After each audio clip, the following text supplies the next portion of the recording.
So let us continue our discussion on John Lilly's Euphues, The Anatomy of Wit, which is a story about that involves Lucilla and their two friends, the story of deception, betrayal, among other themes.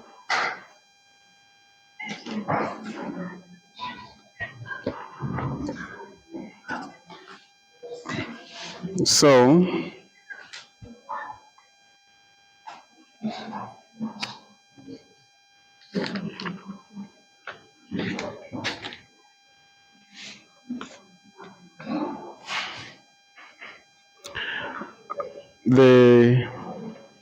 the prose work, the Renaissance prose work, is rich in tropes such as classical allusion, literal allusion,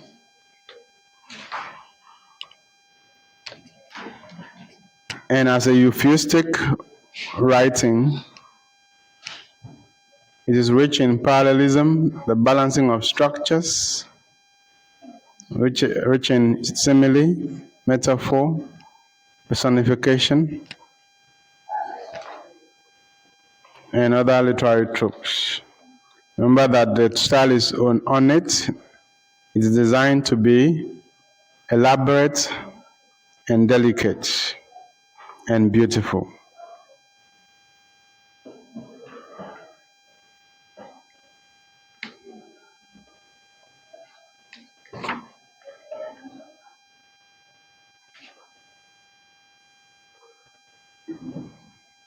So last time we ended our discussion on the story. We're looking at the plot of the story. We're looking at the storyline.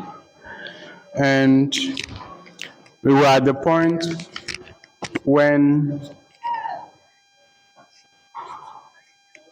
Lucilla had fallen in love with Euphues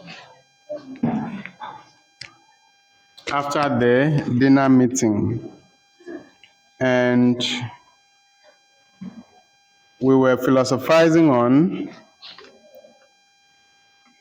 how that could be, and we said that it brought to the fore the theme of the woman as the fickle sex.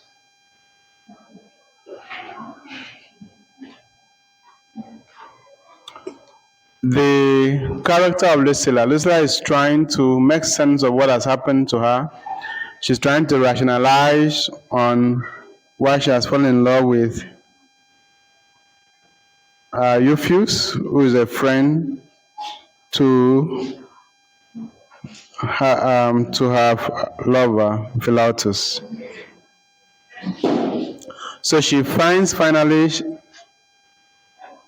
a strength in Euphues' speech, which had generalized on women's fickleness and inconstancy in love as a proof of her behavior. After all, Euphues has philosophized that women are inconstant in love, and so this is the proof.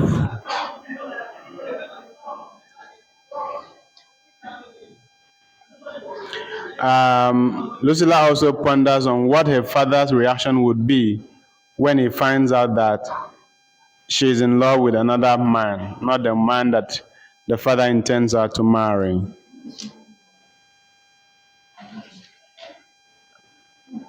In this work, it is seen that the child represents the father's image. So it is likely that Lucilla is like her father in all things. Though this is said in an ironic way, because the father would not want the daughter to behave this way, really in terms of marriage. But then Lucilla goes on to say that time has made it possible for her to be different from her mother and different from her father's correction. Probably because she has grown old and has become an adult, so she can take decisions on her own without consulting the father. This is found in the statement, time has weaned me from my mother's teeth, and age rid me from my father's correction. The novel also raises the dialectics between love and lust. We said that in the last class.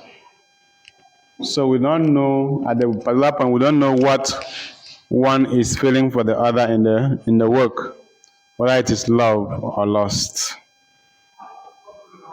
And in any romantic discourse, this is usually the dialectical ideas in the work of art. Is it love or lust that operates in the relations?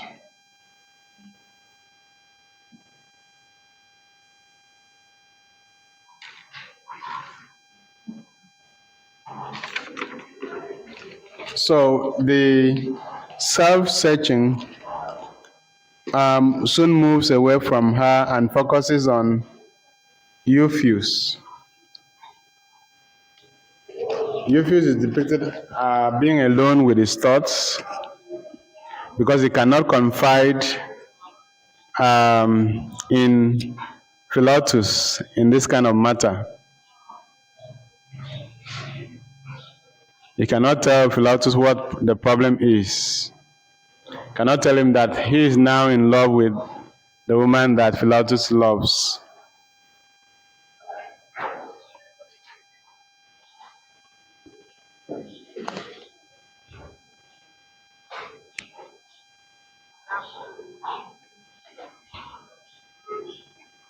So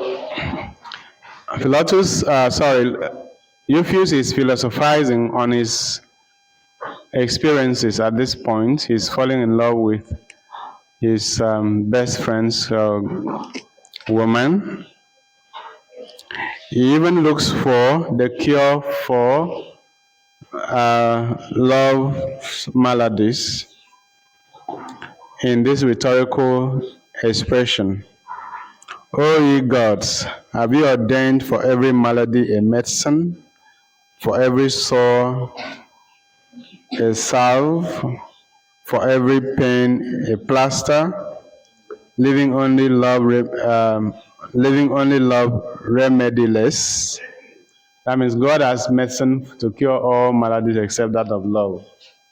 Because if there was medicine, he would have used that medicine to get out of that state at that point. But in that expression, you could see the parallelism in the structures of the sentence, and they are seen in this: have you ordained for every malady a medicine, for every sore a salve, for every pain a plaster? Those are the parallel structures in the expression. They are balancing the expressions, and they are with core grammatical categories, and they are repeated to balance the expression. So in this work, we see how the Elizabethans comprehend the works of nature and the natural environment, and how they use that comprehension to reflect in their life, or in the stories of their life, or the things and events that happen in their life. We actually call this the nature tradition. I said that in the last class.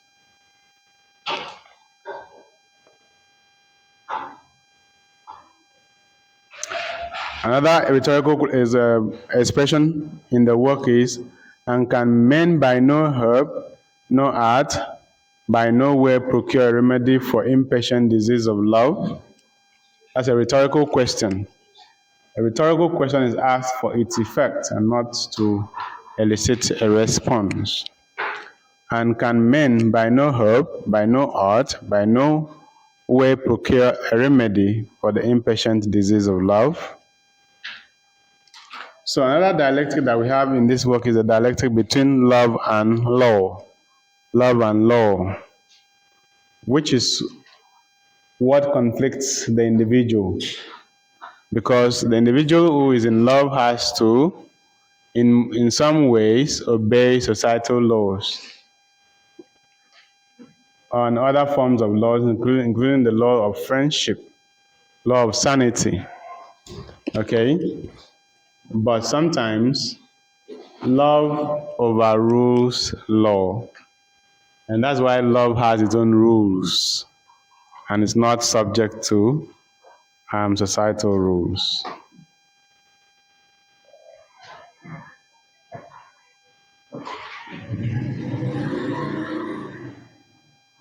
Okay?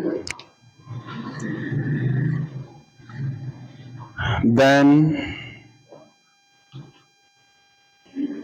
so this dialectic between love and law is seen in the expression, but why go I about to hinder the cause of love with the discourse of law? But why go I about to hinder the cause of love with the discourse of law?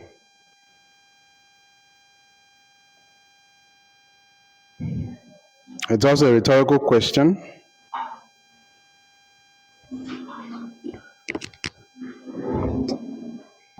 Then he goes on to call, he calls her my Lucilla, and his present anxiety, mad mood, meaning that most people who are in love are usually crazy. Euphus wonders if Lucilla will think that he only falls for her beauty, not her love. Then he says, as Philatus brought me for his shadow, the Last Supper, so I use him for my shadow till I have gained his scent. This is a more or less a biblical allusion, which casts Euphus in the image of Judas Iscariot, a traitor. So the theme of deception and deception, the theme of deception and betrayal is seen in this work by Euphus' action. And he says, shall I not then hazard my life to obtain my love and deceive Philatus to receive Lucilla? He's trying to philosophize himself and rationalize on why it is right for him to fall in love with his friend's girl. So that's why we have all these rhetorical questions. Where love bears sway, friendship can have no show. Where love bears sway, friendship can have no show. He's trying to rationalize on why his friendship with Philatus should not stop him from loving Lucilla. And where love bears sway, friendship can have no show. And then says another question, another rhetorical question. And canst thou rich be false to him that is faithful to thee? Which is a complete inversion of values. To be false to the person that is faithful to you. Then we have classical allusion in the expression.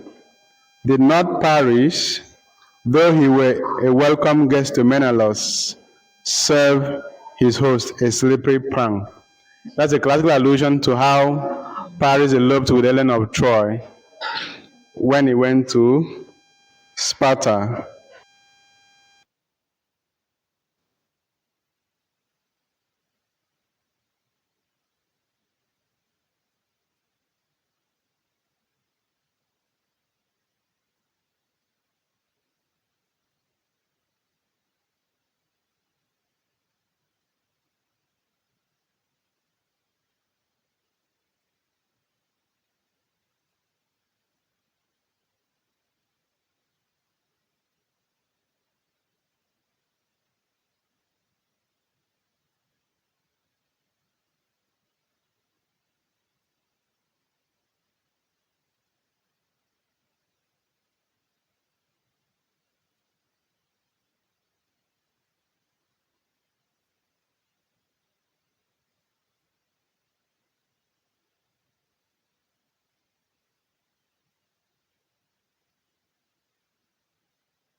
Pilatus meets his friend in the room and finds him anxious and unhappy because he has refused to eat for a while now. Euphus has refused to eat for a while now. He's tormented by love. Pilatus urges Euphus to reveal the cause of his problems, the cause of his sadness, the cause of his unhappiness to him.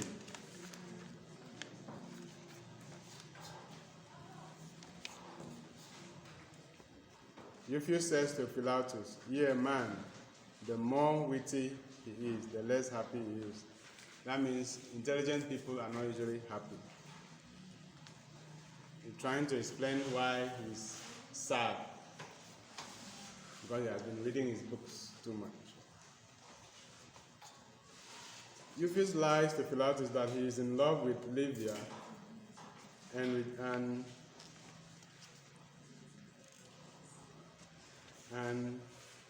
rejects all his feelings for Lucilla towards and projects all his feelings for Lucilla towards Livia.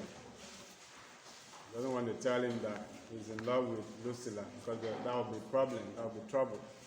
So he lies that he's in love with the lady that is less beautiful, that's Livia. And then he goes on to project all his love for Lucilla to Livia. He tells Pilatus that he needs a pretext to visit Don Ferrado's house again. He tells Pilatus that he needs a pretext to visit Don Ferrado's house again. Pilatus still does not suspect anything at this time, because he thinks that Euphus is still his good friend. So we could say that Euphus is exploiting his friendship with Pilatus to go back to see Lucilla. And then we have this expression, two may keep counsel if one be away. Two may keep counsel if one be away. Meaning, don't tell your secret to anyone if you want it to continue to be a secret. Because once it is known by another person, then it is not a secret anymore. No matter how they promise you that they will not tell. Pilatus is willing to assist his friend in his scheme, because he thinks that he's scheming to get Livia, not Lucilla.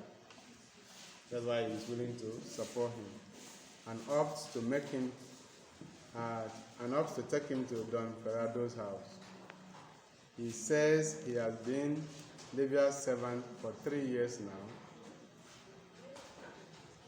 even though she is not as beautiful as Lucilla. Pilatus describes Livia as a wench of more wit than beauty. A wench of more wit than beauty. Wench means a girl or a woman. W-E-N-C-H. A wench of more wit than beauty. Meaning that Livia has more intelligence than beauty. Okay? And Lucilla, a wench of more beauty than wit. Meaning that Lucilla has more beauty than intelligence. Okay? It's always usually the dialectics with ladies. Okay? Most ladies who are beautiful are not intelligent, and those who are intelligent are not beautiful. Okay? So it's rare when you find beauty and intelligence in one lady. Okay? That is what is normally called brain and beauty. Brain and beauty all in one. So we know the dialectic. So this word raises another dialectic, the dialectic of brain and beauty in a woman. Okay? Because the lady is likely to be blessed with one and not the other, not with both. Okay? So the lady is either beautiful with no intelligence, or the lady is intelligent with no beauty. Okay?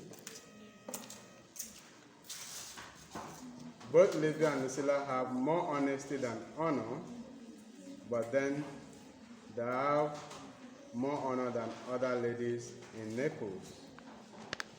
Pilatus proposes to detain Don Ferrado with a long gist while Euphus has access to the house alone when they go there.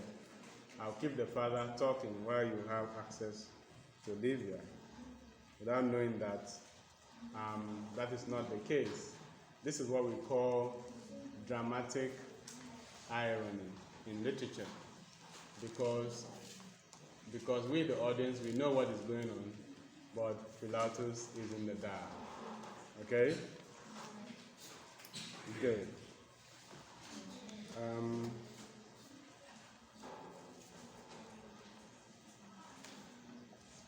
Here you may see, gentlemen, the falsehood in fellowship, the fraud in friendship, the penmanship with the leaden dagger, the fair words that make fools gain. Meaning that we should look beyond the surface in human relationships. Okay? The falsehood in fellowship, the fraud in friendship, the painted sheet with the leaden dagger. The sheet that contains the dagger is really painted so beautiful, you don't know it's dangerous. What is inside is dangerous. And the fair words that make fools gain. The ladies are playing cards when Euphus and Pilatus arrived on Ferrado's house. It is obvious that the two of Euphus and Lucilla are in love with each other from the state of things. Okay, but only the discerning mind will know. Okay? So they begin as if they want to continue with the last discussion during the last visit. While they are discussing love, Ferrado enters the room and leads Pilatus away after exchange of pleasantries. So the coast is clear. Now, it's obvious that he is in a hurry, that Don Ferrado is in a hurry. He asks Lucilla to take care of the house and Euphus to stand in for his friend. Another dramatic, in fact, this is verbal irony, right? Verbal and dramatic irony put in one. Because the father is leaving the goats with the lion, okay? But he says that this one should take care of this one, this one should take care of this one, which is quite interesting. All right? It is obvious that he is in a hurry. So he asked Lucilla to take care of the house and Euphus to stand in for his friend Pilatus in caring for Lucilla. Okay? The reason for this urgent business is for Pilatus to redeem a land that was mortgaged in his father's lifetime so that Don Ferrado can use it in return for Lucilla's hand in marriage. So marriage then was largely very economic. Okay, exchanges, economic exchanges. They are now alone. Lucilla and Euphus are now alone. And he uses the opportunity to tell her of his love in a long discourse. Lucilla at first seems unhappy with Euphus' love profession or confessions, as was expected of ladies at the time. You must not accept immediately. Okay? So as not to sound cheap or so. So Lucilla at first seems unhappy with Euphus' love professions or confessions, as was expected of ladies at the time, even though inwardly she is happy that Euphus has said that he loves her. But alas, Euphus, what truth can there be found in a traveler? What stay in a stranger, whose words and bodies both watch but for a fair wind, whose feet are ever fleeting, whose feet plighted on the shore, is returned to perjury when the coast sailed. But alas, Euphus, what truth can there be found in a traveler? What stay in a stranger, whose words and bodies both watch but for a wind, whose feet are ever fleeting, whose faith, plighted on the shore, is turned to perjury when the host sailed? So Lucilla says these words to Euphues in response to Euphues' profession of love to her. He likens Euphues to a traveler. Of course, a traveler is a stranger in Naples and might leave any moment. So how can I believe that you truly love me when you are a traveler? Your feet is fleeting. You might leave the next moment. What truth can there be found in a traveler who is Euphues? All right. Of course, in this novel, all of us human beings are seen as travelers in this world. Okay. But Euphues is not only a literal traveler, but a figurative traveler. Okay. Whose words and bodies both watch but for a wind. The traveler is constantly looking for the wind that will take him to the next spot. Whose feet are ever fleeting. He wants to travel, wants to continue moving from place to place, and so on and so forth.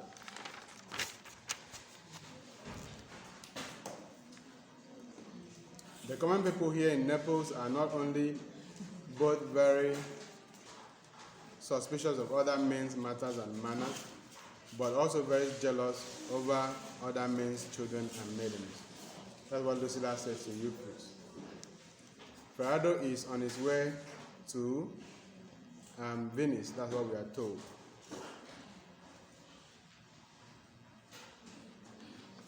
Either therefore dissemble thy fancy or desist from thy folly. She's trying to persuade him not to fall in love with her. She tells Euphues that even though his father is away, she's not absent from his presence because kings have long arms and rulers large riches, meaning that kings usually put spies to watch over their households so that even when they are not around, they will know what went on. Rhetorical question. Is it then likely that Euphues will be faithful to Lucilla, being in Naples but a sojourner? Still talking about the faithless love of travelers. She professes love to Euphues at the end of the day. Says, touch Pilatus.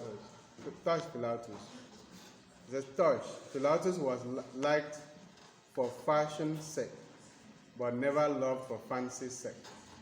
And this I vow by faith of a virgin and by the love I bear thee.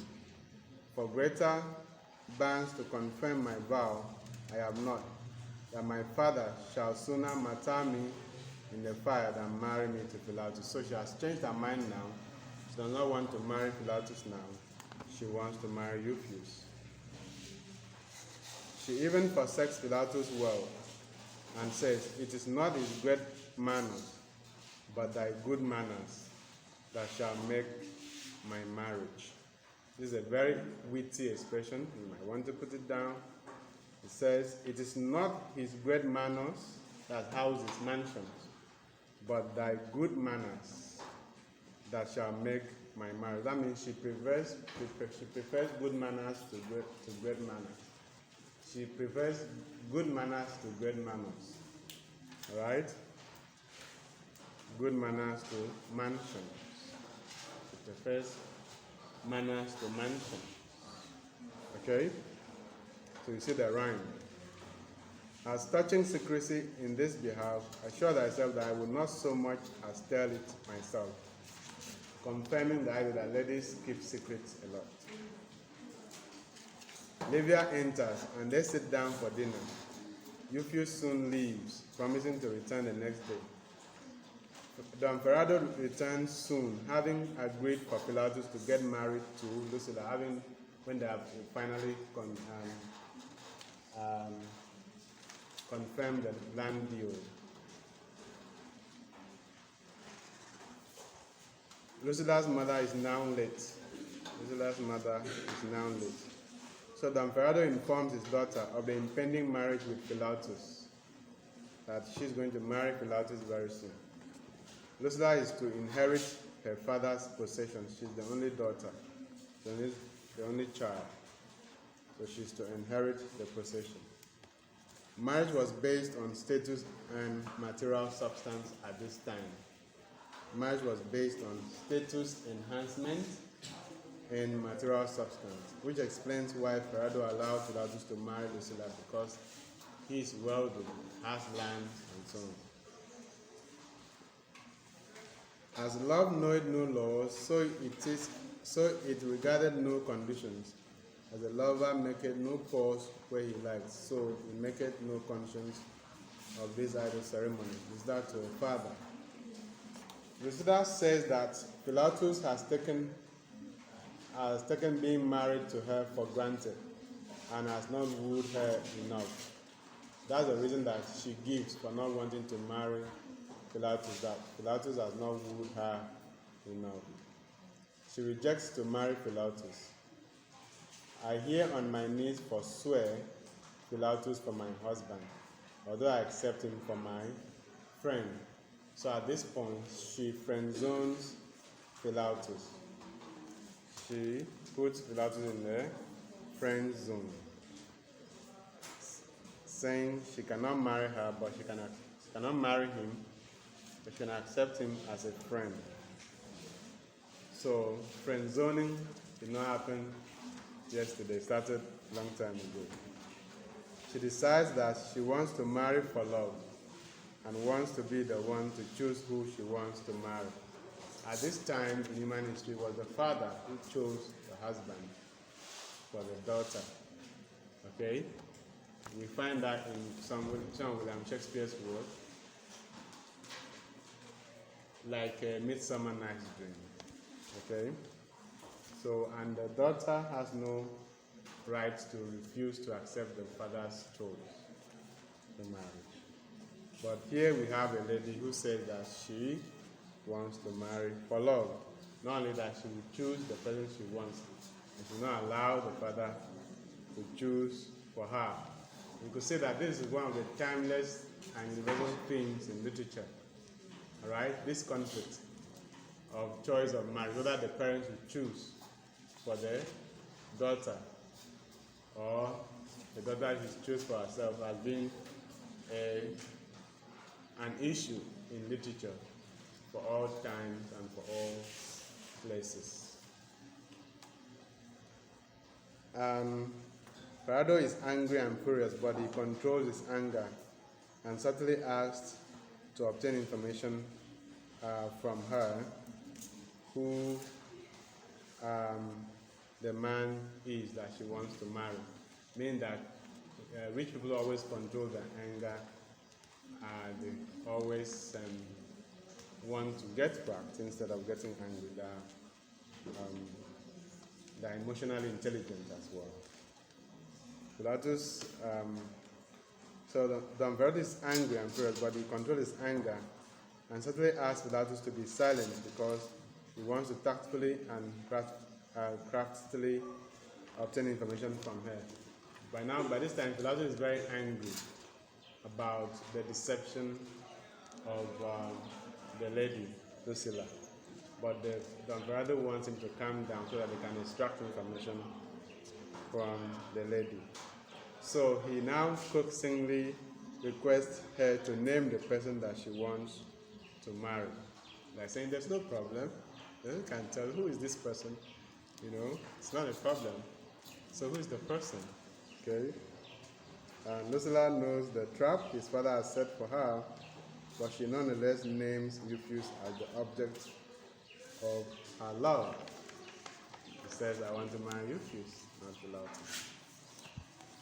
It is Euphus that lately arrived here at Naples that had battered the bulwark of my breast, and shall shortly enter as conqueror into my bosom. That's what Lucidas tells her father. Don Ferrado interrupts her, stating tactfully again that she has a right of choice.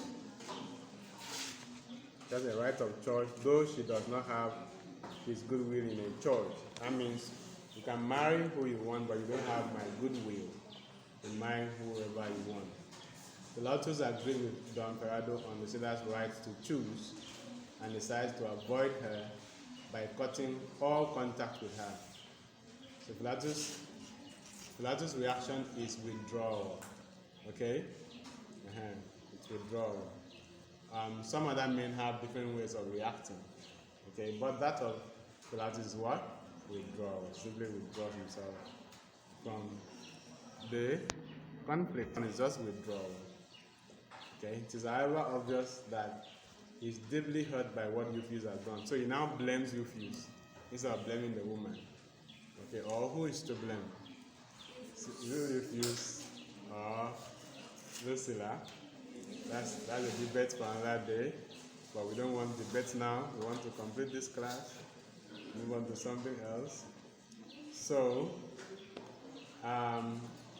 Philatus is deeply hurt by what Euphus has done. So he now shifts the blame to Euphus.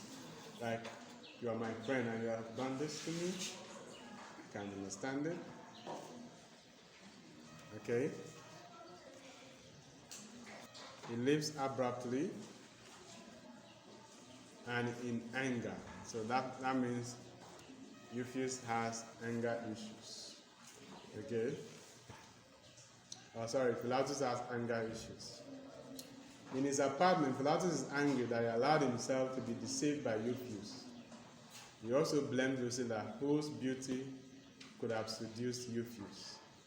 He also accuses her of inconstancy in love. So that theme is repeated there. The fickleness of the female sex, the female gender.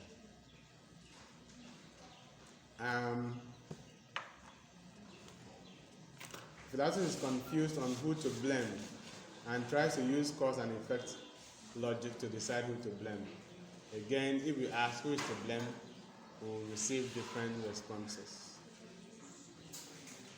So he decides to write an angry letter to Euphus, because then people communicated through letters. Okay? Letter was the major means of communication then. There was no internet at that time. Okay? And people used to communicate through letters in those days. Right? In these days, people don't communicate through letters again.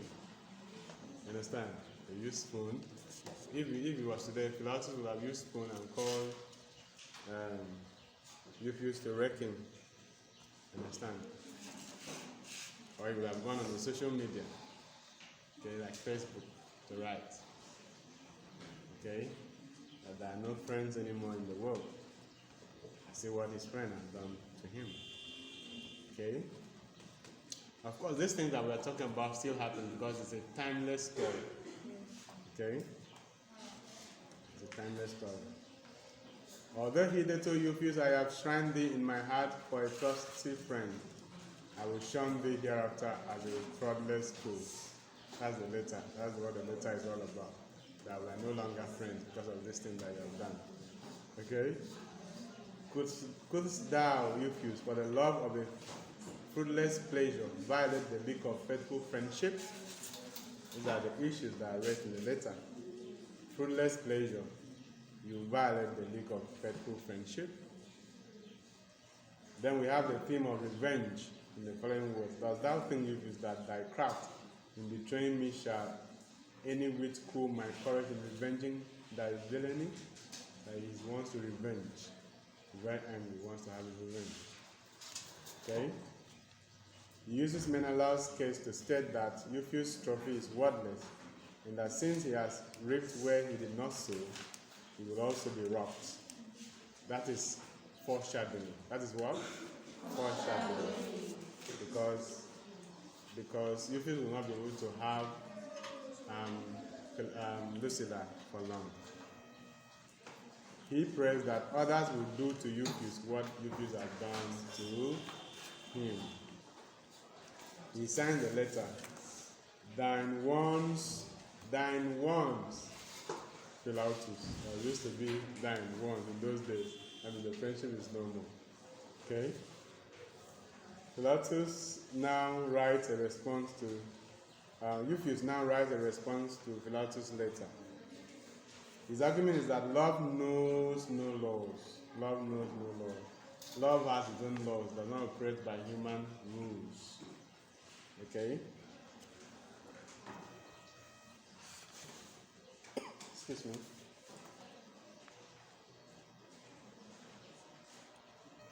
So he's ready to face Philotus man to man. Okay, they can even fight over this matter. Of course, at this time, there could be like a sword fight between the two men because their reputation has been impugned. So whoever wins the fight will now take the lady because they will definitely fight to the death. So it was a serious issue. So we will fight him man to man. A man can do anything in order to get a woman. That's the idea in this work. A man can do anything in order to get a woman. Did not Jupiter transform himself into the shape of Amphitryon to embrace Alcmene? As Lucilla was caught by fraud, so shall she be kept by force. As thou was too simple to espy my craft, so I think thou wilt be too weak to withstand my courage. That's what Euphues says to Philotus, that he was not watchful enough over his woman. That's why she was taken from him. As Lucilla was caught by fraud, so shall she be kept by force. She was caught through deception. She will be kept by force. As thou was too simple, that means stupid. That time simplicity meant stupidity. We describe somebody as a simple man. He's a simple man. He's a stupid person. So as thou was simple to expound my craft, so I think thou will be too weak to withstand my courage. He simply signed the letter as Euphues. Okay? Now, after this, a man by name Curio, Curio,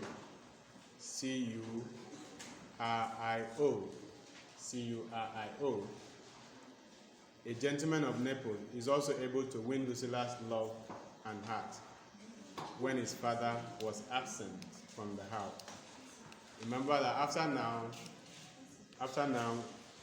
Philotus and Euphues are not able to go back to Don Ferrado's house again. So there's a vacuum, all right? There's a vacuum, and Curio just goes in and fills the vacuum. When the father is away from the house, Curio goes to woo Lucilla and wins her heart. But Curio is described as a man with little wealth and little wit. A man with little wealth and little wit. So in the end, Lucilla settles for less. She marries a man who does not have sense, does not have wealth. All right? Because for the man, it is either you find a man who's intelligent without wealth, or you find a man who is wealthy without sense. For the woman has intelligence without beauty, or has beauty without intelligence. Okay? And so that's what you find in these three characters. For Philotus, he has wealth and has no sense. That's why he couldn't understand when Euphues was scheming to take his woman. All right? But Euphues has little wealth but has a lot of sense. That's why he's able to scheme to take Lucilla. But Curio is the worst. Curio has no sense and has no wealth.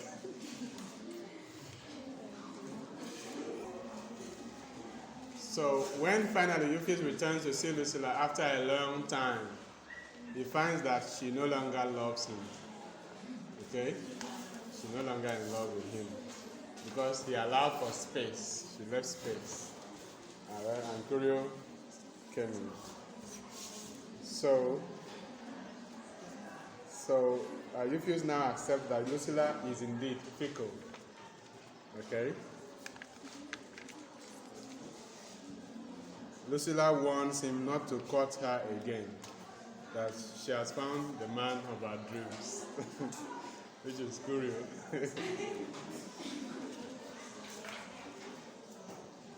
Of Because remember that Lucilla was described as a lady that has more beauty than sense. So no wonder she's choosing Curio. So Euphus calls Euphus calls Lucilla. This calls Lucilla the most inconstant that ever was nursed in Naples. And he's angry and decides to leave Naples. He says, "Farewell, Naples, the most cursed town in all Italy." All right? So you need to understand that this work is also suffused with humor. Humor is one of the most important narrative devices in this work. You laugh a lot when you read this work. In fact, from the way he's living the town, this is the town that he has been enjoying all this while, okay, until something goes wrong with his love life. So he now says the most cursed town in all Italy, okay, because he has just had one bad experience, so the town is not good again, and he's leaving. So this is the point where Euphus regrets. He regrets. He says, "Oh, the counterfeit love of women. Oh, inconstant sex. I have lost Pilatus. I have lost Lucilla. I have lost that which I shall hardly find again, a faithful friend." Okay? So he has lost everything because he failed to listen to the advice of who? Okay? I refuse to listen to the advice of Euphus. So you have the theme of regret in the work. You have the theme of regret in the work. So recall that Euphus is from Athens. So he regrets ever leaving his city, Athens, to travel to Naples. So now the regret is coming. The regret always comes after the advice. Okay? He also regrets not listening to Eubulus' advice. Eubulus had told him that you regret this moment, and now it has come to pass. That's a regret not listening to Eubulus' advice. He regrets wasting his time, energy, and resources on women. He regrets wasting his time, energy, and resources on women. He thinks that he would have used that time well if he had studied his books, because he's a scholar. He would have used that time well if he had studied his books, instead of wasting it on women. And forgive me to say, but this work, you need to understand that maybe when this work was written, it was acceptable, but now this work is more or less misogynistic. It's what? Misogynistic. So that's what you need to understand. Okay? So it's not as if most of the things that are written about women in this work are acceptable now. Okay? It will pass for a very misogynistic work by feminist standards, by gender studies standards. Okay. So let's have that understanding. Like all this calling of women inconstant and all of that, fickle is misogynistic by today's standards. And even Shakespeare and some other traditional writers have been accused of being misogynistic by current standards. Okay? I had thought that women had been as women, that is, true, faithful, zealous, constant, but I perceived they be rather woe unto men by their falsehood, jealousy, inconstancy. That means women are not good for men. Women are not good for men because they are not constant like men. Again, that's misogynistic. So he wants to return to Athens and to concentrate on his books. He intends to return to his life of study, given to philosophy, physics, and divinity. That means Euphus is a scholar who wanted an adventure, but saw an adventure that almost took his life, so he ran away and found safety again in books. In today's critique or criticism, we'll call that a kind of escapism, right?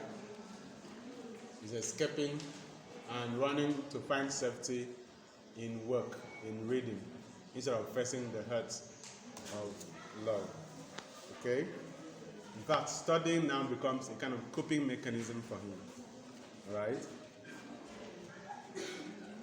So we have Elizabethan humanism in this work, and we see it in the expression, the hidden secret of nature, the express image of moral virtues, the equal balance of justice.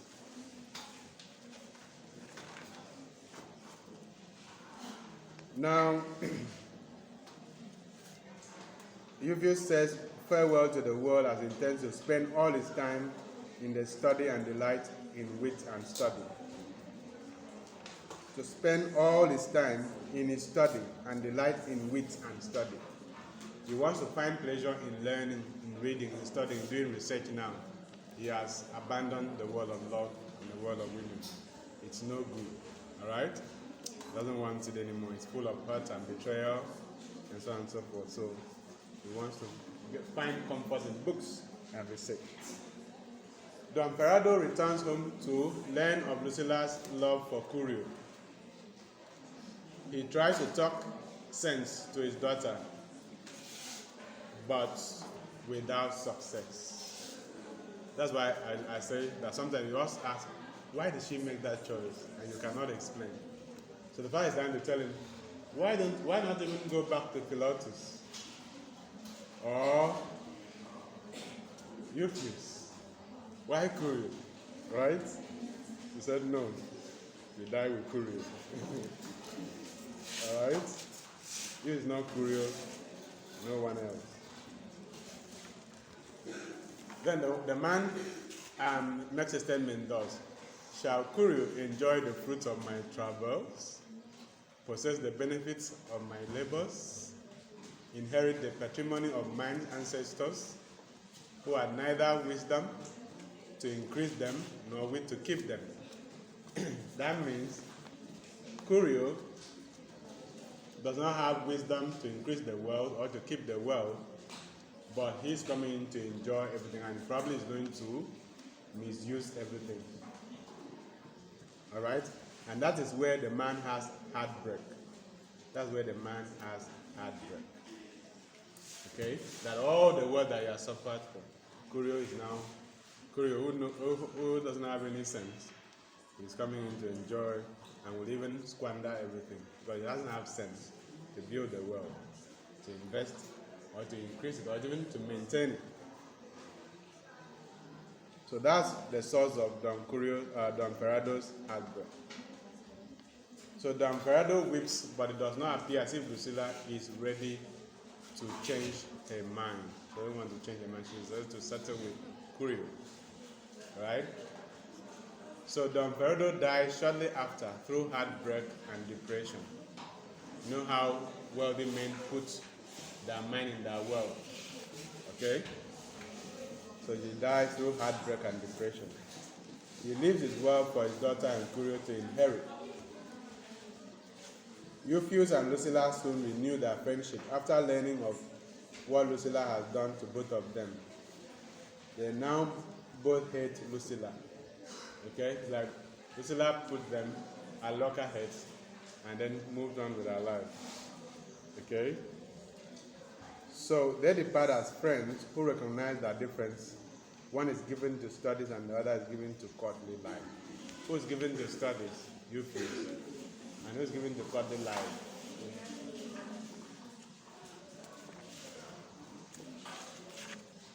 Philotus. So that is where we'll end our class for today. Have a blessed day.